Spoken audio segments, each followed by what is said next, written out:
Assalamualaikum warahmatullahi wabarakatuh. Bertemu kembali dengan Bapak pada hari ini. Kita akan bersama-sama belajar tentang medan magnetik. Adapun tujuan dari pembelajaran kita ini ada untuk kompetensi dasarnya adalah seperti ini. Ya, kemudian ini adalah beberapa contoh produk teknologi yang menggunakan medan magnet. Jadi di sini banyak sekali ya teknologi dan ini adalah teknologi-teknologi yang sangat luar biasa sekali. Ada MRI, ada kereta kereta dengan menggunakan magnet, kemudian di sini ada telepon dan ada mobil listrik. Kemudian pada saat kita mempelajari magnet, maka kita harus membedakan antara magnet dengan benda-benda yang lain. Kalau benda yang lain pada saat kita melihatnya, maka kita tidak akan melihat bahwa benda itu bisa menarik benda lain. Berbeda dengan magnet, magnet itu punya kekhasan dia bisa menarik benda di sekitarnya.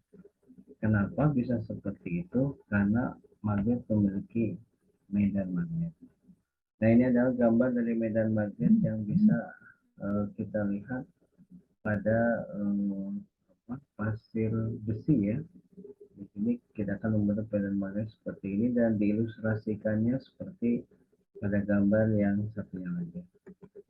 Nah, ini adalah medan magnet bumi. Medan magnet bumi ini Allah menciptakannya sengaja untuk apa? Untuk melindungi manusia dari benda-benda langit yang cukup banyak yang masuk ke bumi. Dan alhamdulillah dengan adanya medan magnet ini akan menyebabkan meteor yang masuk ke bumi itu tidak mampu untuk menembus kecuali untuk meteor yang sangat besar. Di sini ada kutub magnetnya, ada magnet kutub bagian utara dan kutub bagian selatan. Dan inilah yang menyebabkan kenapa kompas itu selalu mengarah ke utara dan selatan. Nah, ya, kemudian bagaimana caranya kita membuat sebuah magnet? Karena kalau dulu betul kita menemukan sebuah batuan di mana batuan itu memiliki kemampuan untuk menarik benda di sekitarnya. Tetapi agak sulit kita mencarinya untuk sekarang. Apalagi penggunaan magnet itu sangat luas. Maka perlu dilakukan sebuah percobaan fisika untuk menghasilkan medan magnet. Nah, orang yang pertama melakukan itu adalah Hans Christian Ørsted. Nah, dia melakukan percobaan yaitu dengan cara mengalirkan arus pada kawat lurus. Kemudian di sekitarnya diberikan kompas. Maka kompas itu akan bergerak. Artinya pada saat kompas itu bergerak, berarti pada saat itu eh, kawat yang berarus berubah menjadi sebuah magnet. Dan ini adalah penemuan yang luar biasa yang mengawali untuk perkembangan teknologi yang sangat luar biasa. Nah, bagaimana cara menentukan medan magnetnya? Kita bisa menggunakan kaidah tangan kanan, di mana arah jempol kita menunjukkan arah arus dan empat jari kita yang lain menunjukkan arah dari medan magnet.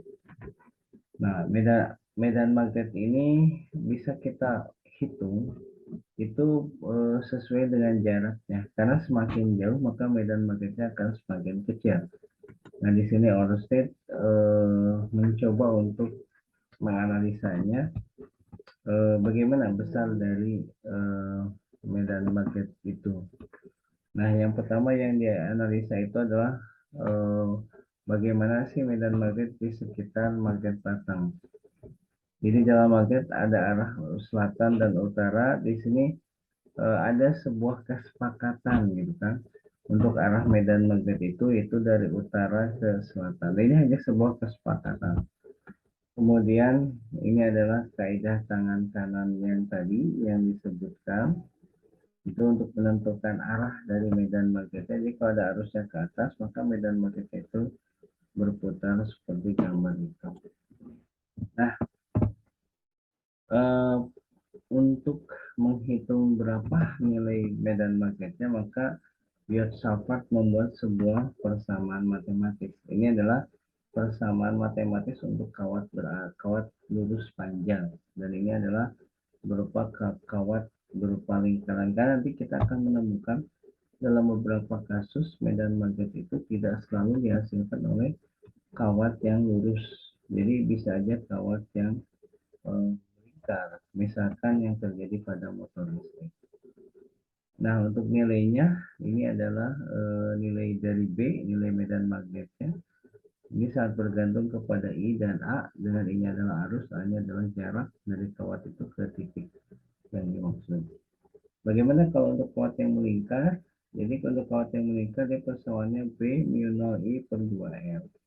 Nah, ini pada saat kawatnya itu melingkar penuh. Bagaimana kalau dia hanya setengahnya? Maka kita akan kalikan setengah.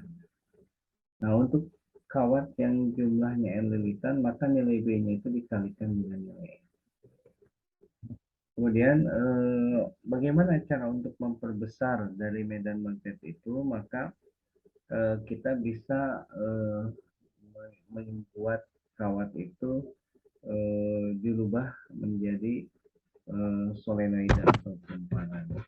Nah, dengan adanya kumparan, maka dia akan memiliki nilai medan magnet yang lebih kuat dibandingkan dengan satu kawat lurus. Ini adalah contoh atau ilustrasi dari medan magnet yang terjadi pada magnet batang, yang terjadi pada kumparan, kawat melingkar, kawat lurus, dan ini yang terjadi pada model pelapor.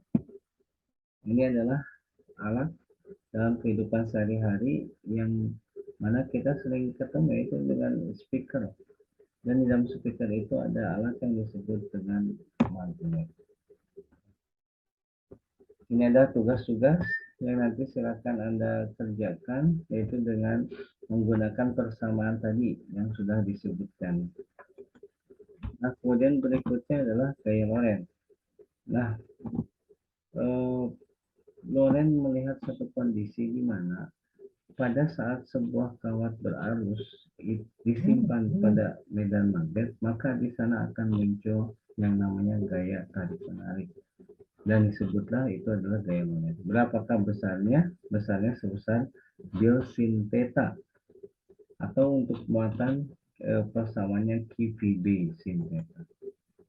Ini adalah persamaannya. Contoh soalnya nanti Anda bisa lihat contoh soalnya seperti apa dengan plus jawabannya. Nah, kemudian bagaimana untuk menentukan arah dari gaya Lorentz? Maka ini digunakan kaidah tangan kanan, dengan jempol kita menunjukkan arus, jari telunjuk kita menunjukkan B, dan jari yang tegak lurus terhadap I dan B itu menunjukkan nilai F atau gaya Lorentz. Ini adalah kaidah tangan kanan gaya Lorentz. Nah, kemudian Lorentz juga menemukan satu kondisi di mana apabila ada sebuah kawat lurus, dua buah kawat lurus didekatkan, kemudian dua-duanya dialiri arus, ternyata di sana muncul juga yang namanya gaya Lorentz. Nah, kemudian dia coba menghitung dan diperoleh persamaan F sama dengan mu 0 I1 I2 per A K2 pi A kali A, dengan A-nya adalah panjang antara dua kawat dan L-nya adalah panjang. Nah, ini adalah persamaannya yang bisa contoh-contoh soalnya yang bisa Anda kerjakan dengan menggunakan persamaan yang sudah. Demikian materi yang dapat Bapak sampaikan untuk medan magnet. Mudah-mudahan ada manfaatnya. Silakan dikerjakan tugas-tugasnya. Insya Allah nanti kita ketemu lagi pada pertemuan yang akan datang. Terima kasih atas perhatiannya.